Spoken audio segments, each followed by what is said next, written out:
नमस्कार दोस्तों, आज का जो वीडियो है Bihar board class 10 crash course objective question mathematics का लेक्चर 2 है। ठीक है, तो हम चर्चा करेंगे प्रश्न संख्या 1 से। आप देख सकते हैं यहाँ पर पूछ रहा है कि 4 माइनस वर्गमूल 3, 4 माइनस अंडर 3 क्या है। ठीक है, परिमेय संख्या है कि अपरिमेय संख्या है कि भिन्न संख्या है कि पूर्णांक है। ठीक है, तो यहाँ ये जो पार्ट है ये तो परिमेय दिख रहा है, लेकिन ये इसके साथ जुड़ा हुआ है -3 अंडर रूट -3, तो ये इस हिसाब से अपरिमेय संख्या हो जाएगा। क्या हो जाएगा? अपरिमेय संख्या हो जाएगा दोस्तों। आगे चलते हैं। निम्नलिखित में कौन परिमेय संख्या है? निम्नलिखित में कौन परिमेय संख्या? आप यहाँ देख सकते हैं, तो यहाँ पर दिया हुआ √3 2 × √2 बाई √2 4 + √5 और √6।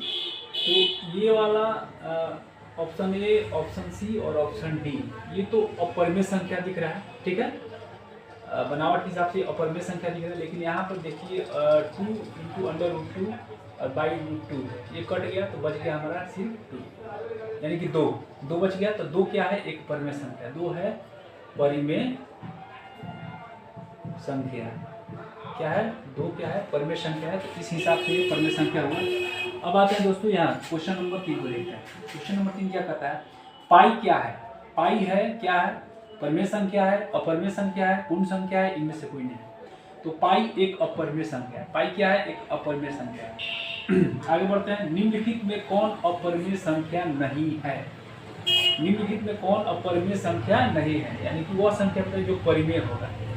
तो ऑप्शन में देखते हैं √7 ये अपरिमेय संख्या है, √3/7 ये अपरिमेय है, √2/5 ये अपरिमेय है। अब इसमें देखते हैं ये क्या हो सकता है, यानी कि वर्गमूल 75 में वर्गमूल 48 √75 बाई √48 क्या है ये देखते हैं। ठीक है, तो यहाँ पर देखने के लिए हम क्या करेंगे, सबसे पहले इसको हम ऐसे लिख सकते हैं, यानी कि √75 में 48 हम इसको लिख सकते हैं। अब यहाँ पर आते हैं, हम लोग कटाते हैं इसको।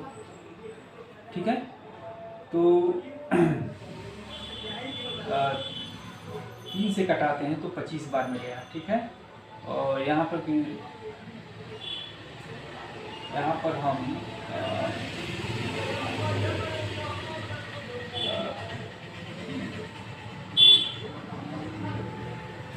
16 बार। ठीक है, 3 से कटाते हैं तो 25 बार हो गया, और 3 से नीचे कटाते हैं तो 16 बार हो गया। ये हो गया आपका √25/16, यानी कि 25 का वर्गमूल कितना होता है? 5 होता है, और 16 का वर्गमूल कितना है? 4 होता है, यानी कि 5/4। ठीक है, तो 5/4 क्या है भाई? एक परिमेय संख्या है, एक परिमेय संख्या है। ठीक है, तो इस हिसाब से देखा जाए तो ऑप्शन डी जो हुआ हमारा अपरिमेय संख्या नहीं होगा। आगे चलते हैं दोस्तों, यहाँ पर देखते हैं क्वेश्चन नंबर 5 में। भाज्य ए और भाजक बी के लिए एक फॉर्मूला दिया हुआ है, एक सूत्र दिया हुआ है। ठीक है, a = bq + r, a = bq + r। q जो है यहाँ पर भागफल, q क्या है? भागफल, जिसको कोशेंट बोला जाता है इंग्लिश में। r क्या है? शेष है। r क्या है? शेष है यहाँ पर। और a क्या है? भाज्य है, और b क्या है? भाजक है। तो में r के लिए कौन सा सत्य होगा? इसमें कौन सा रिलेशन सत्य होगा? इसमें जो देखा जाए तो r जो है 0 से छोटा या बराबर होना चाहिए, लेकिन r जो है 0 से बड़ा और बराबर होना चाहिए, और b से छोटा होना चाहिए। r क्या होना चाहिए? b से छोटा होना चाहिए, और 0 से बड़ा और बराबर या बराबर होना चाहिए। ठीक है, ये रिलेशन यहाँ पर चलेगा। ऑप्शन सी जो होगा सही होगा। अब प्रश्न संख्या 6 में आते हैं। संख्या 23.43 पर बार। ठीक है, दिया हुआ है संख्या 23.43 पर बार दिया हुआ है। ठीक है, इसको भिन्न में बदलना है, इसको भिन्न में बटा में बदलना है। ठीक है, तो इसका क्या होना चाहिए? देखिए यहाँ पर तो बहुत सारे जो बच्चे हैं क्या करते हैं कि यहाँ पर जो पॉइंट दिया हुआ, पॉइंट के बाद 2 डिजिट है यहाँ पर 1 और 2। यहाँ क्या करते हैं, बहुत सारे बच्चे यहाँ पर बाई 100 लिख देते हैं, लेकिन बाई 100 यहाँ नहीं होगा, क्योंकि यहाँ पर बार लगा हुआ है। इस हिसाब से इसका जो सही जवाब होगा वो होगा 2343 बटे में 99, 2343 बटे में 99, क्योंकि बार की वजह से यहाँ पर 99 होगा, ठीक है, 100 नहीं होगा। अब कह रहा है कि इस दोनों का महत्तम समापवर्तक निकालना है, यानी कि HCF, इसको क्या कहते हैं हम लोग, HCF कहते हैं, HCF निकालना है। तो इस दोनों का HCF कैसे हम लोग निकालेंगे, तो सबसे पहले हम क्या काम करेंगे, यहाँ पर लिखा हुआ है 6 और यहाँ पर कितना दिया हुआ है x to the power 4 into y, और यहाँ दिया हुआ है 12xy यानी 12xy, ठीक है। इस दोनों में कॉमन क्या चीज है, इस दोनों में कॉमन क्या चीज है, सबसे पहले ये देखेंगे हम। तो इस दोनों में देखा जाए तो यहाँ पर हम कर सकते हैं 6 x to the power 4 का मतलब हुआ x into x into x into x into x into y, ठीक है। और इसको हम लोग लिखेंगे 6 into 2 into x into y। अब यहाँ पर हम लोग क्या देखेंगे कि कौन कौन सी चीज कॉमन है, वहाँ देखेंगे कि यहाँ पर 6 यहाँ पर है, यहाँ भी 6 है, यहाँ एक x है और यहाँ एक x ले लेते हैं हम, यहाँ पर एक y है, यहाँ पर एक y ले लेते हैं, ठीक है। तो इस दोनों में कॉमन कौन कौन सा चीज है, कौन कौन सा चीज कॉमन हुए इसमें, देखते हैं हम लोग कौन कौन सी चीज में कॉमन हुए। 6 कॉमन हुआ और एक x कॉमन हुआ और यहाँ पर एक y कॉमन हुआ, ठीक है, यानी कि 6xy कॉमन हुआ, यानी कि 6xy जो हुआ इस दोनों का HCF होगा, इस दोनों का HCF होगा। तो इसका सही जवाब होगा ऑप्शन डी। अब आगे आते हैं, कुछ प्रश्न संख्या 8 में देखते हैं। 3 + √3 3 + √3 गुणे 3 - √3, यानी कि जो ब्रैकेट में है, कोष्ठ में है, ठीक है, छोटी कोष्ठ में दोनों है। तो यहाँ पर पूछा कि एक परिमेय संख्या है, नहीं है, कहाँ नहीं जा सकता है, और अपरिमेय संख्या दोनों है, ठीक है।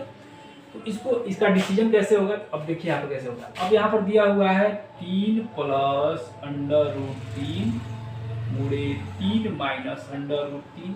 तो चूंकि आप ध्यान से देखिएगा, ये जो है आपको a + b और a - b के फॉर्म पर है, ठीक है, a + b और a - b के फॉर्म पर है। और आप समझते हैं कि a + b और a - b का जो फॉर्मूला होता है a² -